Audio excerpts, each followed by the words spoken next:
Bonjour à tous, c'est l'Instant T, votre rendez-vous quotidien avec l'actu. Alors au programme aujourd'hui, ça gronde contre la loi travail en Bretagne. Nous ferons le tour des manifestations dans les villes bretonnes.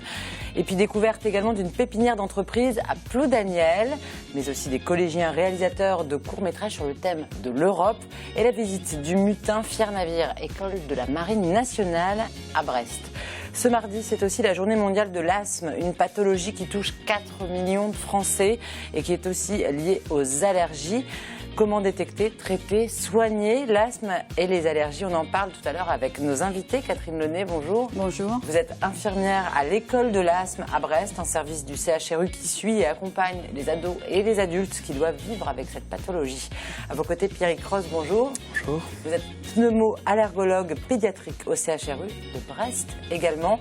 Nous verrons ensemble que l'asthme et les allergies peuvent être traitées, suivies. Enfin, vous nous expliquerez tout ça tout à l'heure. Et puis, comme chaque mardi, nous mettons en lumière un projet qui a besoin de vous pour voir le jour. Aujourd'hui, il s'agit d'un court-métrage dont la réalisatrice est avec nous. Bonjour Maëva Lehir. Bonjour. Jeune réalisatrice finistérienne, vous avez écrit une sorte de road movie avec Brest comme décor. Vous nous en parlez dans l'instant coup de pouce, c'est en fin d'émission.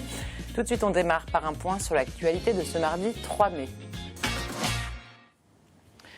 Une nouvelle journée de manifestation ce mardi, alors que la loi travail est examinée par l'Assemblée nationale depuis 4h30.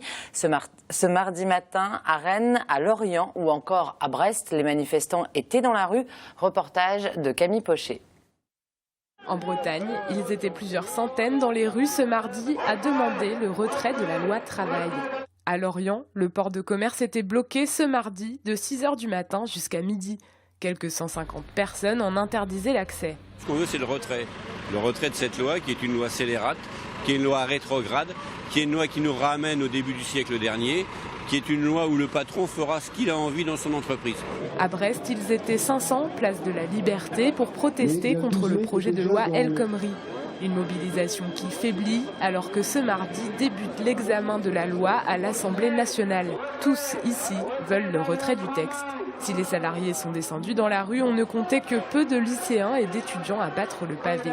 Certains ont participé à quelques nuits debout à Brest. Ils veulent du changement. Il ne faut pas lutter contre la loi seulement, il faut lutter vraiment contre la loi Travailler son monde, c'était un slogan de Nuit debout.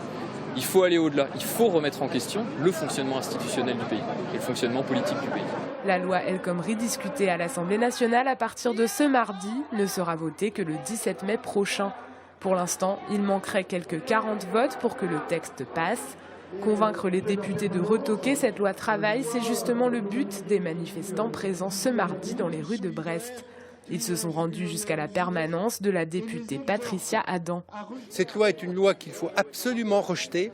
Les députés doivent être conscients que c'est une remise en cause fondamentale du droit du travail et ils ne doivent pas s'associer à cette entreprise de destruction. Donc on les appelle instamment à ne pas voter cette loi. Quelques salariés de l'entreprise Sarp West étaient aussi dans le cortège. Depuis le 11 avril en grève. Et donc, ça fait 4 semaines et on attend toujours les dialogues de la grande direction. Ils réclament une amélioration de leurs conditions de travail depuis maintenant 23 jours. La loi El Khomri fait son entrée à l'Assemblée sous la pression de la rue et avec la menace d'un passage en force et l'utilisation de l'article 49.3. Grogne également du côté des ATSEM, des écoles de Brest qui font grève tous les midis depuis 3 semaines. Les parents d'élèves commencent à avoir du mal pour trouver des solutions de garde pour l'heure du déjeuner. Ce mardi, à midi, justement, ils étaient une quarantaine à pique-niquer devant la mairie de Brest. Certains encouragent les ATSEM, mais d'autres sont en colère et ne soutiennent pas le mouvement. Leur objectif, faire pression sur la mairie pour accélérer le dialogue entre la municipalité et les ATSEM. On écoute Azilise Legrand au micro de Camille Pochet. Alors on a mis en relation une dizaine d'écoles de Brest pour pique-niquer sur le parvis de la mairie parce que suite au mouvement de grève des ATSEM, certains parents sont gênés par l'absence de services cantiniers et on voulait faire entendre au maire, le sensibiliser que c'est difficile pour les parents de devoir gérer avec cette pause méridienne en fait. Je cherchais ma fille tous les midis mais je me suis retrouvée à devoir prendre ses copains d'école, enfin de classe en tout cas, certains midis parce que les parents n'avaient pas d'autre solution donc j'avais 3-4 gamins à la maison. Après ce pique-nique de protestation, les parents d'élèves ont obtenu un rendez-vous ce mercredi à 15h30 avec la municipalité.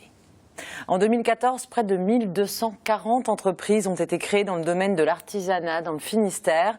Pour soutenir ce secteur, des collectivités locales s'impliquent, comme la communauté de communes du pays de l'Esnevin et de la Côte des Légendes. Il y a un an, elle a créé des ateliers relais et d'autres projets sont en train de sortir de terre. Reportage avec Julie Sicot.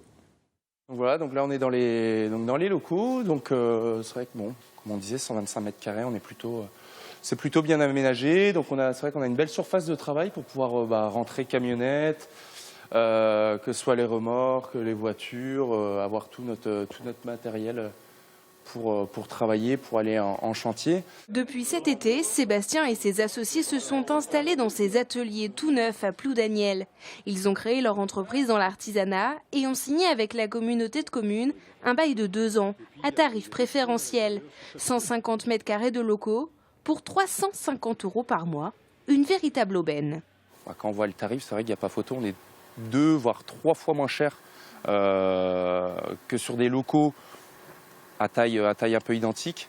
On est situé sur une zone qui est juste géniale pour nous dans le bâtiment. Et si dans 3 ans leur entreprise est viable, ces entrepreneurs envisagent de s'installer durablement sur ce territoire. C'est ce que recherchent les élus de cette collectivité de plus de 27 000 habitants. Depuis les années 80, ils multiplient les lieux d'accueil pour les entreprises. Elles sont aujourd'hui près de 750. Pour ces ateliers relais, 900 000 € ont été investis. Si nous n'avons pas les terrains disponibles, les entreprises ne pourront pas venir chez nous. Donc voilà, c'est un pari que nous faisons, mais c'est un pari sur l'avenir et j'espère que c'est un pari réussi. Avec ces ateliers relais, la communauté de communes espère accueillir de nouveaux habitants sur son territoire. Un moyen de faire vivre aussi les bourgs de ces communes. Aujourd'hui, 3 locaux sur les 6 proposés sont disponibles. Alors on n'a pas fixé de critères très précis, c'est-à-dire qu'on n'a pas dit il faut être entre 2-3 mois de création. Une entreprise qui s'est créée dans l'année, par exemple, pourrait rentrer dans les ateliers. Et il faut être dans le secteur artisanal ou industriel. La communauté de communes continue d'investir dans l'entrepreneuriat. Une nouvelle zone d'activité est en chantier. Un hôtel d'entreprise destiné au secteur tertiaire et 4 autres ateliers relais devraient être disponibles en 2017. Des collégiens finistériens récompensés pour leurs vidéos sur le thème de l'Europe. Dans le cadre d'un concours lancé par le conseil départemental, ils étaient 151 à réfléchir sur leur identité européenne. Et ce, à l'approche de la journée de l'Europe. Gaëtan Pinel est allé à leur rencontre. Les gens qui portent des bérets, on mange du pain toute la journée et on boit du vin. Quel pays représente ce cliché? La France. À travers des vidéos, 151 jeunes du Finistère ont participé au concours de collégiens de l'année 2016 Show Me Your Europe. L'objectif fixé aux élèves, aborder les enjeux de la citoyenneté européenne. Les prix de l'événement organisé par la Maison de l'Europe de Brest et de Bretagne-Ouest, dans le cadre du partenariat avec le conseil départemental, ont été remis à l'occasion du lancement du mois de l'Europe à la Maison du département à Quimper. Pour leur vidéo, Jaldi et son groupe ont reçu le 3e prix.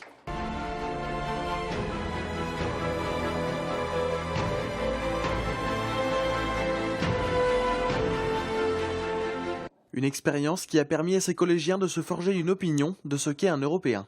Avoir des droits, la liberté. Chaque groupe a découvert différentes thématiques de l'Europe et a véritablement apprécié le support de travail, à l'image de Grégoire, récompensé avec ses camarades du 2e prix. C'est bien parce que c'est ludique à faire et puis à regarder c'est sympathique quoi. En Belgique, chez nous, tous les étrangers ils pensent que moi je les ferai toute la journée. Président de la Maison de l'Europe à Brest, Emmanuel Morucci retient la clarté du message des collégiens. Ce grand coup d'air frais, finalement, que ces jeunes nous apportent, à nous qui sommes dans les questions européennes, dans le quotidien, tous les jours, à nous débattre avec des problématiques lourdes, et finalement, eux, ils disent les choses simplement en disant l'Europe, oui, nous, on la veut. Des vidéos réalisées en amont de la journée de l'Europe, le 9 mai. Et tout de suite, on embarque à bord du plus vieux bateau de la marine encore navigant. Le Mutin est un voilier qui sert de bateau-école. Lors des fêtes maritimes de Brest, il sera possible de rencontrer son équipage et même pour certains privilégiés d'embarquer à leur côté. Petite visite avec Camille Pochet. Le plus vieux navire de la Marine nationale nous livre quelques-uns de ses secrets.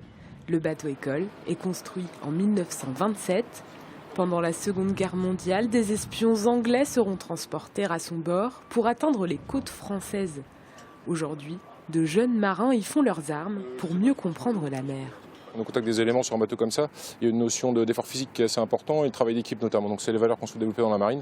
Et clairement sur ces bateaux-là, c'est l'évidence même. C'est les plus jeunes qui viennent juste d'intégrer la marine, ça va de l'école des Mousses à l'école navale, enfin toutes les écoles de Brest, on les sort en mer. Et du coup ils sont au contact des éléments tout de suite et au cœur des éléments surtout, c'est l'idée. Objectif de ces navires anciens, donner le sens marin aux nouvelles recrues. C'est pour qu'ils acquièrent un peu la base du sens marin, ce qu'on appelle le sens marin. On est un peu dans l'ère de l'électronique, là on regarde beaucoup des écrans, des choses comme ça. Nous effectivement on a quand même des écrans à bord, mais clairement il faut vraiment s'adapter aux éléments. Ils vont rencontrer des contraintes sur le mutin qu'ils n'auront pas sur un porte-avions nucléaire ou sur une frégate, mais au moins ils auront appréhendé les choses, ils l'ont vu. Des voiliers écoles, la Marine nationale en possède 4, le mutin, mais aussi la Belle Poule, la Grande Hermine ou encore l'Étoile. Pour les découvrir, rendez-vous aux Fêtes maritimes de Brest. Du 13 au 19 juillet prochain, les bateaux-écoles accueillent du public. En permanence, un des voiliers restera à quai pour être ouvert à la visite au public. Donc ils pourront monter à bord, rencontrer les marins, discuter sur ce métier, sur comment on entretient ce type de navire, les sensations lorsque l'on navigue avec. Quelques petits chanceux pourront même embarquer sur le mutin. Des gagnants de la loterie de la marine qui pourront du coup partir pour 1 à 2 heures de tour de navigation dans les fêtes maritimes en rade pour avoir un autre point de vue sur les fêtes maritimes. En attendant juillet prochain, le mutin continue sa mission, former des générations de jeunes marins à la navigation sans écran, en suivant le sens du vent. Et ce mardi 3 mai, c'est la journée mondiale de l'asthme et des allergies. On en parle tout de suite avec nos invités. Catherine Launay, vous êtes donc infirmière à l'école de l'asthme au CHRU de Brest. À vos côtés, Pierrick Cross. Vous êtes pneumo-allergologue pédiatrique au CHRU de Brest également. Alors, tout d'abord, Catherine, qu'est-ce que c'est que cette école de l'asthme? Qu'est-ce qu'on y apprend, puisque c'est une école? Alors, l'école de l'asthme, c'est un endroit qui est au CHRU, effectivement, où les patients asthmatiques viennent et on leur apprend à gérer au mieux leur vie, leur quotidien avec cette maladie chronique qu'est l'asthme. Donc c'est un accompagnement, un ensemble d'apprentissages et on parlait d'éducation thérapeutique. L'éducation thérapeutique est un processus avec différentes étapes où le patient apprend, comme je vous le disais, à gérer sa maladie, à comprendre sa maladie, à comprendre ses traitements, à les manipuler, et puis tout ce qui est environnement, facteurs déclenchants, l'implication de l'entourage, tout un ensemble de choses pour que la qualité de vie en fait soit optimisée, éviter des complications de la maladie, limiter des hospitalisations. Et ça, c'est pour les adultes Alors, en fait, elle existe sur le site de la Cavale Blanche. Là, personnellement, moi, ce sont des consultations individuelles, mais il y a aussi des prises en charge collectives, notamment pour tout ce qui est pédiatrie, parce qu'il faut une implication de l'entourage des parents. Et voilà. Et c'est déjà pas mal. Alors, vous parlez donc de ces gens qui viennent, on sent que c'est des gens très impliqués pour comprendre leur maladie. Et pourtant, en France, à peine un asthmatique sur 3 est traité. Pourquoi est-ce qu'on peut être asthmatique sans le savoir, Pierrick Cross? Oui, alors le mot asthme fait peur et c'est vrai qu'il y a beaucoup de gens qui se retranchent derrière d'autres termes comme bronchite asthmatiforme ou sifflement et donc qui sous-estiment l'asthme. En plus, c'est une maladie qui finalement n'est plus ou très peu mortelle puisqu'on dénombre que 1000 cas à peu près de morts par an. Donc c'est vrai que par rapport à un cancer ou un diabète, le mot, la pathologie fait moins peur et donc souvent elle est négligée. Et pourtant, 4 millions de personnes vivent avec l'asthme. À quel moment de la vie on détecte l'asthme? Vous vous occupez des tout-petits, c'est parce que chez les nourrissons, on détecte l'asthme déjà? Oui, alors en fait, il y a un asthme qu'on appelle du nourrisson, qui est vraiment chez le plus petit de moins de 3 ans, qui est plus lié au virus. Et qui peut disparaître qui disparaît dans la majorité des cas, puisque ça représente énormément d'enfants. Et puis, cet asthme-là, il disparaît entre 3 et 5 ans. Puis apparaît l'asthme du plus grand, qui devient un asthme allergique, et qui concerne quand même 10% de la population des enfants, donc qui est quand même la maladie chronique la plus fréquente. Et pourtant qui est pas du tout valorisé, enfin en tout cas en prise en charge médicale, puisque nous en termes d'éducation thérapeutique, en pédiatrie, on n'a pas de structure pour favoriser, pour la prise en charge des enfants. L'asthme, c'est génétique, ça se transmet de génération en génération? Alors il y a plusieurs facteurs, vraiment il y a une implication génétique, c'est-à-dire qu'une famille d'asthmatiques va avoir l'enfant a plus de risques de devenir asthmatique, mais il n'y a pas que la génétique. D'accord. D'autres facteurs peuvent entrer en compte. Est-ce que l'asthme ou les allergies peuvent être favorisées pendant la grossesse, par exemple, sur des comportements à risque? On sait que le tabac, qui est vraiment le principal comportement à risque, va favoriser l'apparition d'asthme chez le petit enfant, et pas seulement le tabagisme actif de la maman, mais le tabagisme passif. Et, dans les endroits fumés. Dans les endroits fumés. Et il n'y a pas qu'une histoire de dose, et c'est ça qui est peu connu. C'est-à-dire que même une cigarette va suffire à certains moments du développement de l'enfant pour entraîner des transformations irréversibles, avec en plus un effet concentrateur du liquide amniotique, ce qui fait que ça empoisonne de façon très importante le fœtus. Est-ce qu'il peut y avoir aussi une cause psychologique à l'asthme? Je me tourne aussi vers Catherine, peut-être liée à une angoisse, par exemple, chez les adultes, les ados que vous suivez. Oui, il est décrit effectivement dans des contextes un peu particuliers. On voit parfois des ados avant des examens, etc., un peu plus stressés, etc. Dans le processus asthme, schématiquement, vous avez de l'inflammation et du rétrécissement de calibre des bronches. Et effectivement, le stress, l'émotion peuvent impacter un petit peu sur le rétrécissement des bronches. Bon, après, il faut faire la différence entre un peu l'angoisse, un peu l'asthme aussi. Voilà. Mais ça peut jouer effectivement parfois. Est-ce que l'asthme ou les allergies peuvent disparaître naturellement dans la vie? Ou est-ce que c'est grâce à des traitements, ou est-ce que ça disparaît jamais totalement? Quant à l'asthme, je dirais, c'est une maladie chronique, c'est quelque chose que l'on a, à l'intérieur de soi jusqu'au dernier jour de sa vie, et qui apparaît par moment. Par moment, on est tranquille. Donc, quelqu'un qui est asthmatique le sera jusqu'au dernier jour de sa vie. Quant aux allergies... C'est une question difficile parce que c'est vraiment une médecine qui est en perpétuelle évolution. Et c'est vrai qu'au niveau allergique, on progresse de façon énorme ces dernières années avec des traitements de désensibilisation, donc avec la potentialité de guérir l'allergie. L'allergie est l'événement qui va déclencher l'asthme, mais l'asthme va évoluer quand même pour son propre compte. Donc, on a l'impression qu'on ne pourra jamais complètement guérir de l'asthme, c'est-à-dire que même si on va mieux, dans des circonstances particulières, donc avec un stress intense ou exposé à une fort tabagisme, on peut redéclencher. Mais c'est vrai qu'en arrivant à guérir de l'allergie, et c'est quelque chose quand même d'assez récent, on voit une amélioration Donc la recherche médicale avance, et pourtant depuis 20 ans, le nombre de cas d'asthme est en augmentation en France. Pourquoi? Oui, alors il y a une explosion de l'allergie et du coup de l'asthme. Donc ça, c'est vraiment lié à notre mode de vie avec des modifications importantes, les expositions à certains polluants, mais il n'y a pas que des polluants, il y a le changement d'alimentation, il y a certains traitements, certaines infections à certains moments de la vie qui font que il y a énormément il y a beaucoup plus d'allergies. On peut devenir plus sensible au pollen, par exemple, puisqu'on est en plein dedans en ce moment avec le pollen. Oui, le pollen. D'abord, il y a des pollens qu'on ne voyait pas, qui envahissent par exemple la vallée lyonnaise, et donc jusqu'à présent on n'était pas touché.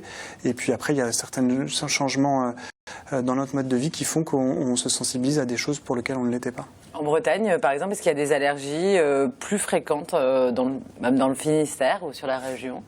Lié à notre climat, notre magnifique climat, c'est plus les acariens qui aiment un environnement chaud et humide. Donc c'est vrai que nous, on a une très très forte proportion d'allergies aux acariens. Chez l'enfant, on a aussi des pollens de graminées qui sont toutes les mauvaises herbes qu'on voit dans les champs sur le bord des routes. Et petit à petit, on a aussi le bouleau. Après, chez l'adulte... ça se recoupe un peu. Le bouleau, c'est un arbre en Bretagne qui est souvent ciblé dans les allergies. Oui. En tous les cas, on vit avec l'asthme. Ou faire du sport quand on est asthmatique. Il y a des sports à éviter, Catherine, ou...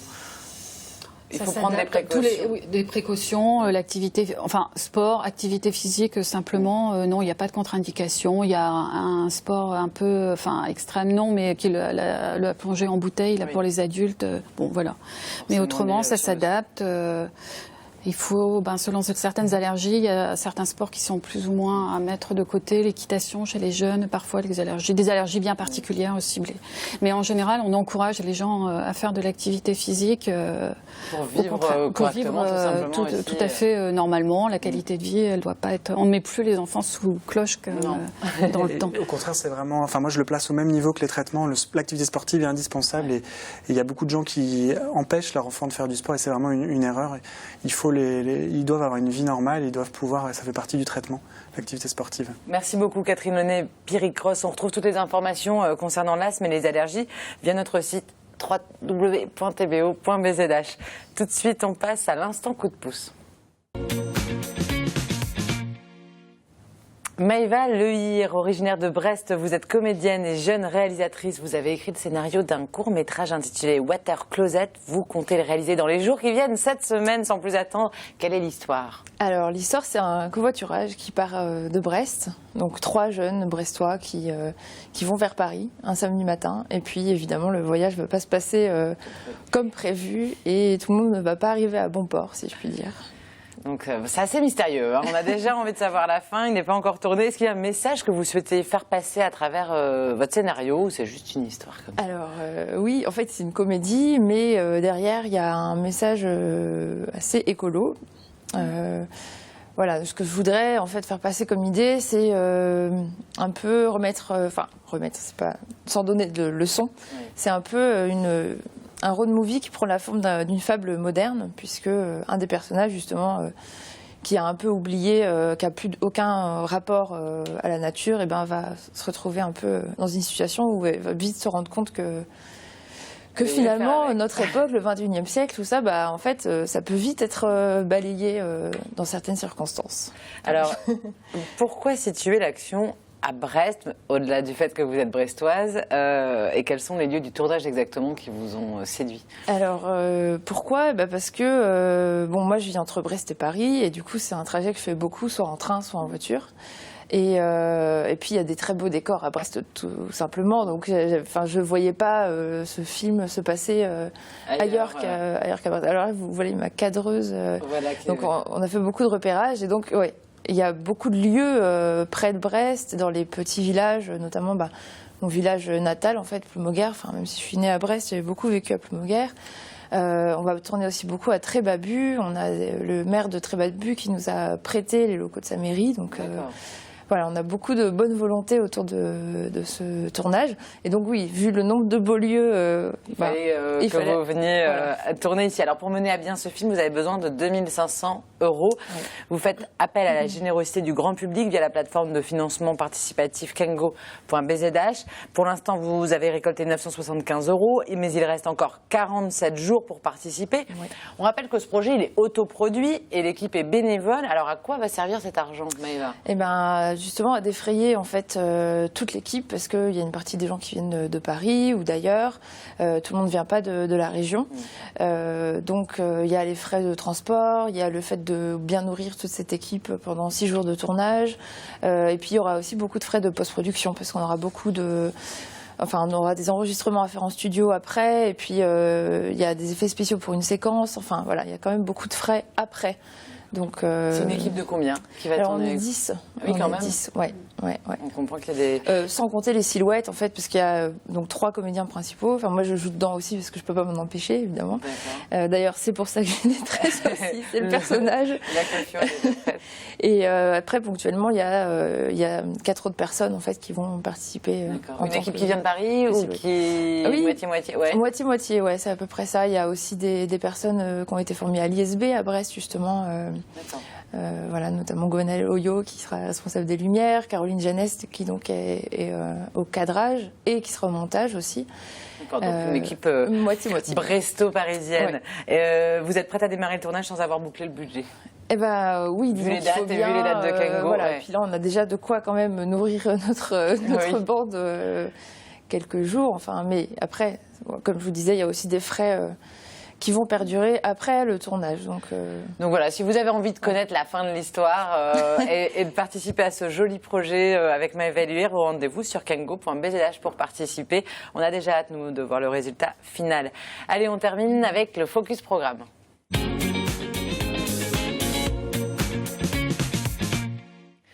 Et ce mercredi à 18h30 sur TBO, ne manquez pas votre magazine réalisé par des jeunes. C'est On n'est pas des moutons, bien sûr. Et ce mois-ci, l'émission est consacrée à l'insertion des jeunes. Petit extrait. Quel serait pour toi le point important pour s'épanouir dans un métier? Les collègues. Comment l'ambiance, comment il gère, comment le manager il gère son équipe, ses équipes. Moi j'aimerais bien le contact avec les gens d'abord, parce qu'on peut partager nos connaissances, tout ça, on peut s'aider mutuellement. Et moi ça serait plus de se déplacer aussi peut-être vers des personnes ou pas très rester travailler en bureau, parce que je trouve ça un peu ennuyant du coup. J'attends que ça bouge, que je reste pas dans un bureau. Enfin, j'ai envie de découvrir du monde. Donc voilà, la diversité. Travailler en équipe, la cohésion, pouvoir bouger, la mobilité. Et voilà, l'instant T, c'est terminé pour aujourd'hui. Merci beaucoup à tous les trois d'être venus sur notre plateau. Nous, on se retrouve demain, même heure, pour une nouvelle émission. Et d'ici là, passez une excellente soirée sur TBO. Ciao!